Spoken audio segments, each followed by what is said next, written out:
Welcome to Not Milk Never Milk. Subscribe if you're lactose intolerant. In this video, I will show how to change Toyota Camry oil. First, gather your essential tools, including a 13mm wrench, an oil filter wrench, and a drain pan. Next, make sure you have 4 1/2 quarts of new 0W20 synthetic oil and a fresh oil filter.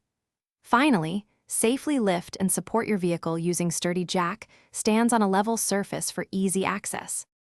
Now, let's get that old oil out. Locate the oil drain plug on the oil pan, which is typically found underneath the engine.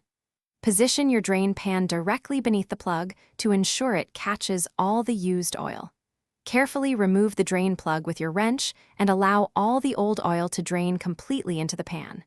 This usually takes about 10 to 15 minutes. With the old oil drained, it's time for the new. First, remove the old oil filter using your oil filter wrench. Be ready for a small amount of residual oil. Next, install the new oil filter, making sure its gasket is properly seated and hand-tightened. Finally, carefully pour 4 1/2 quarts of fresh 0W20 synthetic oil into the engine's oil fill cap. Almost done, replace the oil fill cap and securely tighten the drain plug. Then, carefully lower your vehicle back to the ground. Start the engine and let it run for a few minutes to circulate the new oil, then check for any leaks. Finally, turn off the engine, wait a few minutes, and verify the oil level on the dipstick.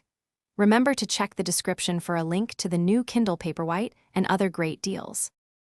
Thanks for watching. If this was helpful, leave a like and consider subscribing. See you next time.